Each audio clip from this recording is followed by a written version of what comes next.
नमस्कार दोस्तों। एक बार माता लक्ष्मी भगवान विष्णु के पास पहुंची और कहने लगी, प्रभु मेरे 3 सवाल है।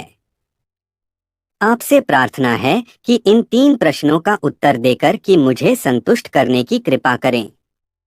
माता लक्ष्मी के बाद को सुनकर के भगवान विष्णु कहने लगे हैं, लक्ष्मी तुम अपने तीनों प्रश्न बताओ, मैं तुम्हें उत्तर बताकर मैं संतुष्ट करने का पूरा प्रयास करूंगा। तो माता लक्ष्मी कहती है, हे प्रभु मेरा पहला प्रश्न है, आपका घर कब तक और कैसे भरता है।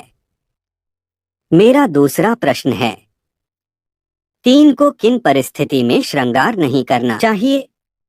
मेरा तीसरा प्रश्न है, भाई भाई का दुश्मन क्यों बन जाता है।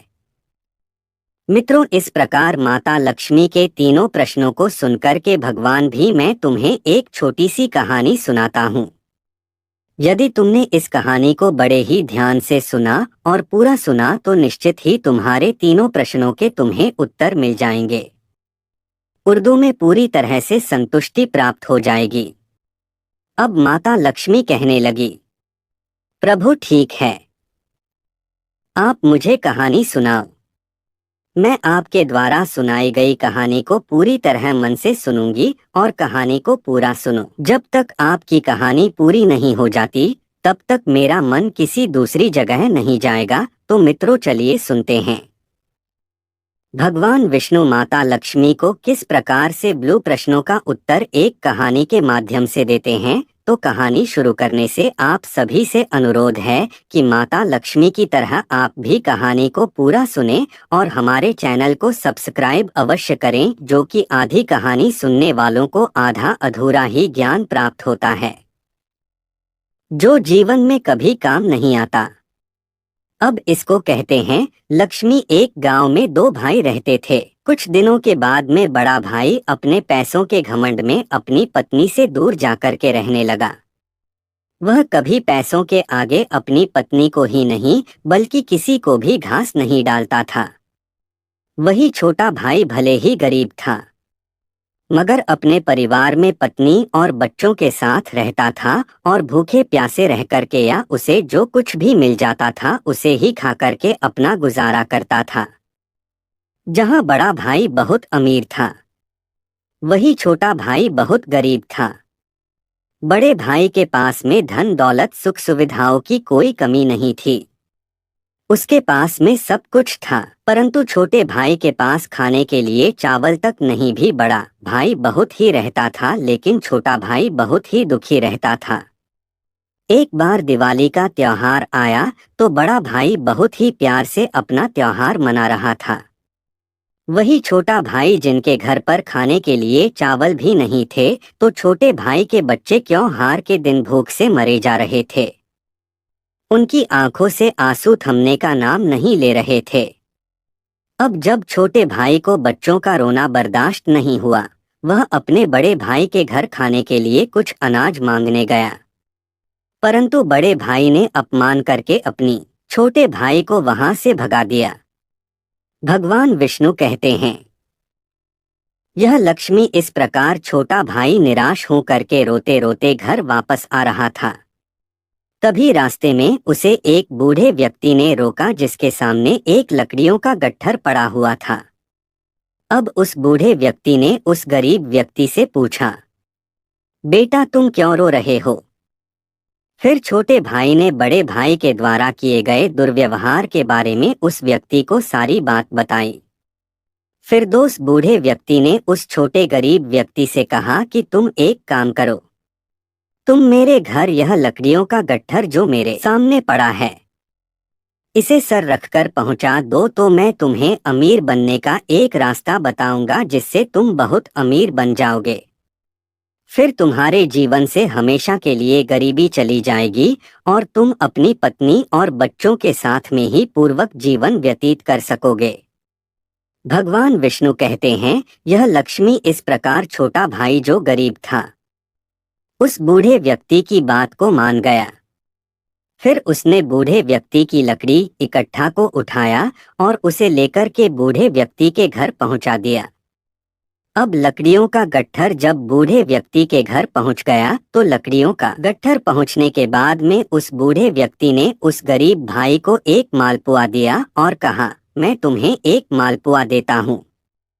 तुम पास के जंगल में पश्चिम दिशा की ओर जाओ, वहां पर तुम्हें एक गुफा दिखेगा। फिर जब तुम मुस्कुरा के अंदर प्रवेश करो कि कुछ गुफा के अंदर तुम्हें कुछ बोले लोग मिलेंगे। उन्होंने लोग को मालपुआ उनको मालपुआ खिलाओगे तो वह लोग जो है वह मालपुआ के बदले तुम्हें कुछ भी देने को राजी हो जाएंगे। तो तुम उनसे मालपुआ के बदले में जादुई चक्की मांग लेना। जब वह तुम्हें लोहारी बुरे दिन हमेशा के लिए चले जाएंगे और तुम्हारे जीवन में खुशियां छा जाएंगे। फिर तुम उस जादुई चक्की से जो भी मांगोगे वही तुम्हें प्राप्त होगा। भगवान विष्णु कहते हैं कि लक्ष्मी किस प्रकार छोटे गरीब भाई ने उस बूढ़े व्यक्ति की बात को मान लिया और मालपुआ लेकर के वह पास के जंगल में उसी गुफा में पहुंचा। और जब वह छोटा गरीब भाई गुफा में प्रवेश करता है तो उसे वहां पर 3 बोले व्यक्ति मिलते हैं।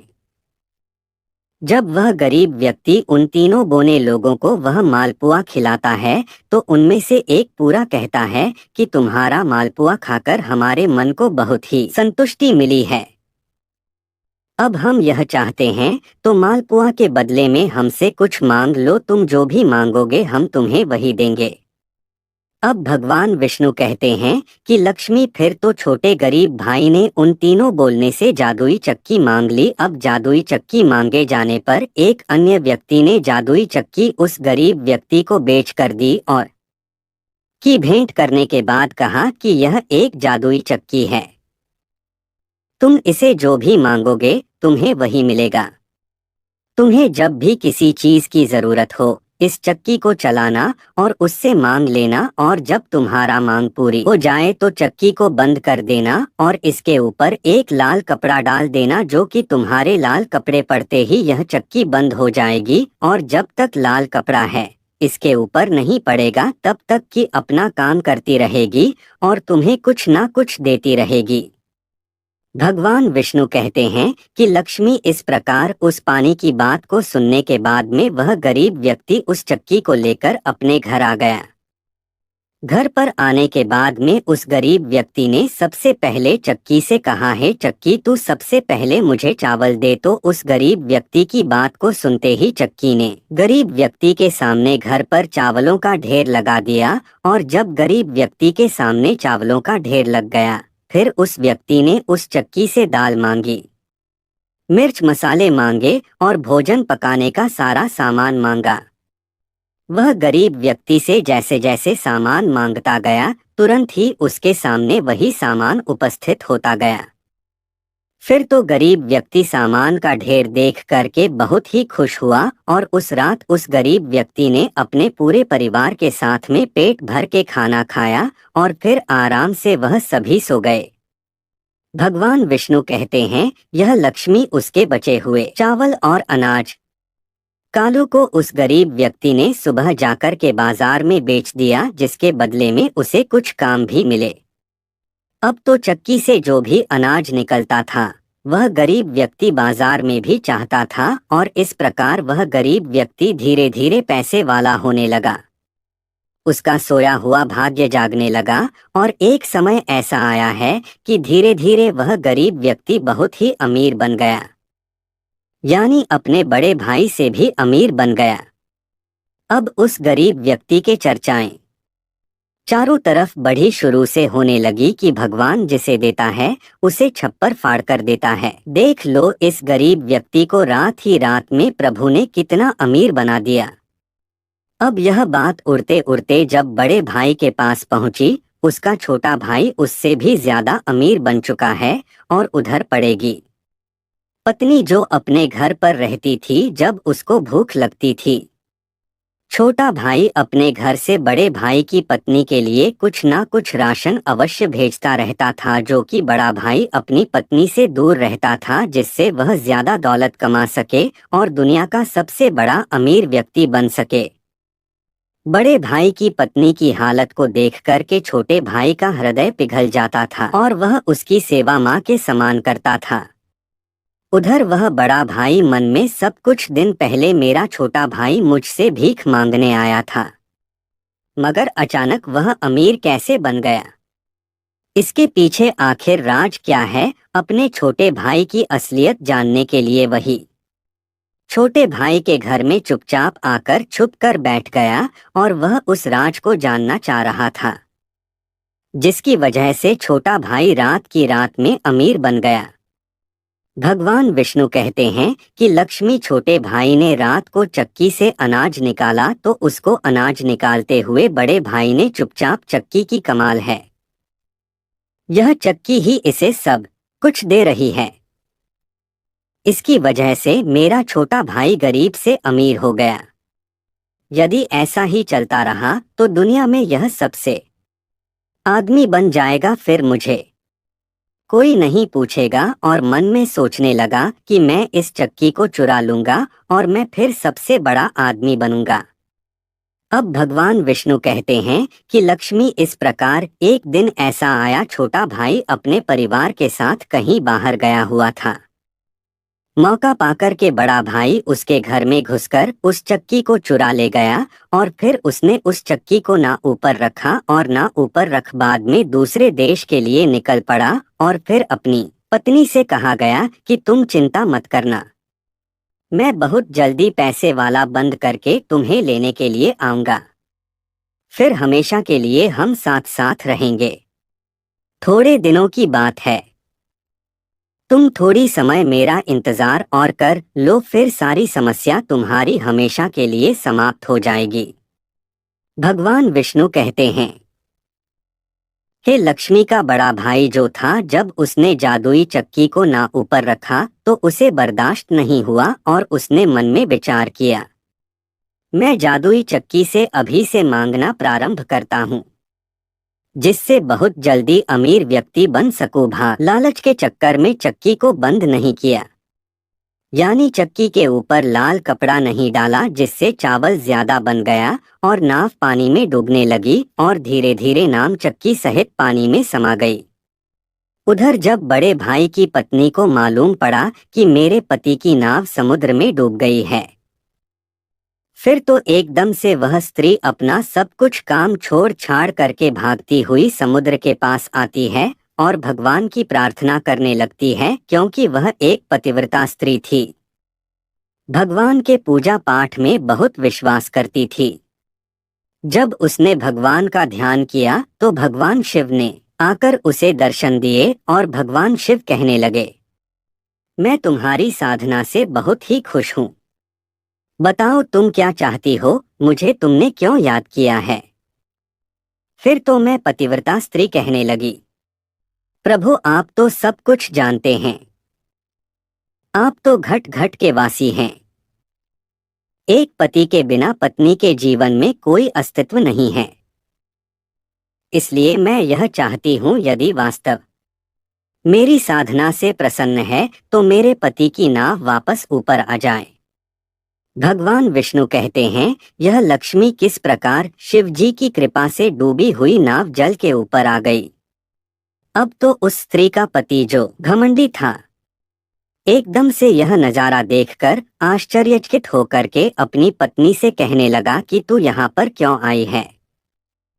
मैं तुझसे कह करके गया था कि मैं धर्म को दोगुना करके आऊंगा।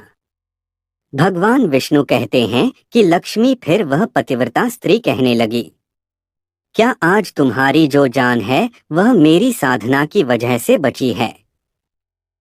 फिर अपनी पत्नी की बात को सुनकर वह घमंडी व्यक्ति कहने लगा कि तू पतिव्रता स्त्री है, तेरा चेहरा बता रहा है, श्रृंगार तक नहीं किया है और तू कहती है कि तू पतिव्रता स्त्री है, तो मुझे किसी भी तरह से पतिव्रता नहीं से तुम्हारी जान बची है, जितना भी ऊपर आई है, अन्यथा तुम्हारी मृत्यु हो चुकी थी। और रही बात करने की, तुम अपनी पत्नी से कह रहे हो किसने श्रृंगार नहीं किया है, तो यह वह पतिव्रता स्त्री है जिसकी पहचान तुम कभी नहीं कर सकते, क्योंकि एक स्त्री को उस परिस्थिति में कभी श्रृंगार नहीं करना जब तक उसका पति किसी कारणवश उससे दूर रहता हूँ।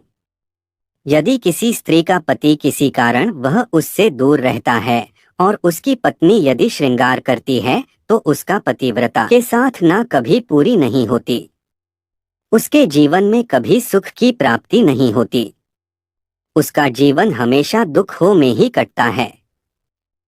भगवान विष्णु कहते हैं कि लक्ष्मी इस प्रकार शिवजी के बाद को घमंडी व्यक्ति जो था, उसका घमंड चूर चूर हो गया और उसने भगवान के चरणों में गिरकर के क्षमा याचना मांगी और अपनी पत्नी से भी हमेशा के लिए माफी मांगी कि मैं कभी भी किसी व्यक्ति को नहीं बताऊंगा और कभी भी घमंड नहीं करूंगा, कभी भी लालच नहीं करूंगा, क्योंकि लालच का फल बुरा होता है। जो व्यक्ति घमंड करता है, दूसरों का सम्मान नहीं करता और के साथ ना कभी पूरी नहीं होती, उसके जीवन में कभी सुख की प्राप्ति नहीं होती।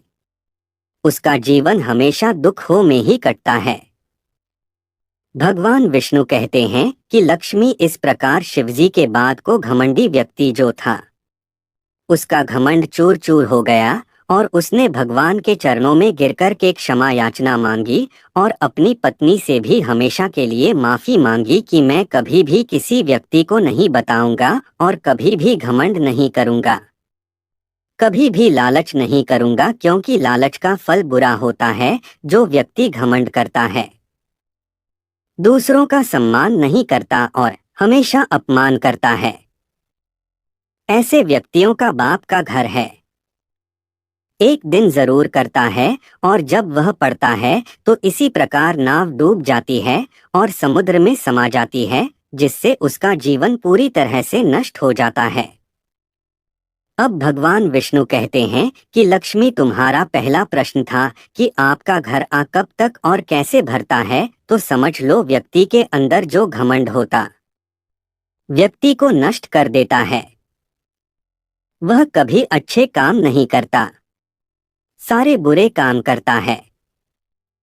उसके अंदर लालच बढ़ता जाता है और वह लालच के चक्कर में फंस करके अच्छे बुरे की पहचान भूल जाते, पाप पर पाप करता जाता है। और इस प्रकार जब घर के अंदर बाप से ज्यादा हो जाता है तो खराब फूट जाता है।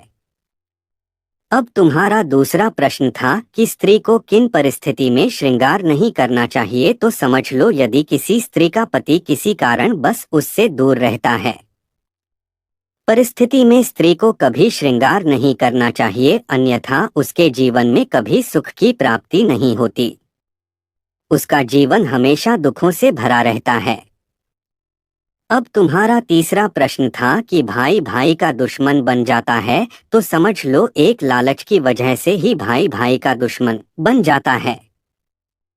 इसलिए इंसान को कभी लालच नहीं करना चाहिए। और इस प्रकार भगवान विष्णु माता लक्ष्मी को तीनों का उत्तर देकर क्यों हमसे पूछते हैं कि ही लक्ष्मी, अब तुम बताओ क्या तुम्हें संतुष्टि प्राप्त हुई, तो माता लक्ष्मी कहती है, हाँ प्रभु, मुझे इस कहानी से मेरे तीनों प्रश्नों के उत्तर मिल गए। तो मित्रों, यदि आपको यह कहानी पसंद आई हो तो आप कमेंट बॉक्स में लिख करके अवश्य बताएं और भगवान विष्णु और माता लक्ष्मी के लिए एक लाइक जरूर करें और हमारे चैनल को सब्सक्राइब कर दो। सच्ची श्रद्धा से कमेंट में जरूर लिखें। जय श्री राम, जय हनुमान, साथ ही देवों के देव, हर हर महादेव। सदैव आप पर अपनी कृपा बनाए रखें। प्रिय मित्रों, वीडियो को अंत तक देखने के लिए धन्यवाद। जय श्री राम।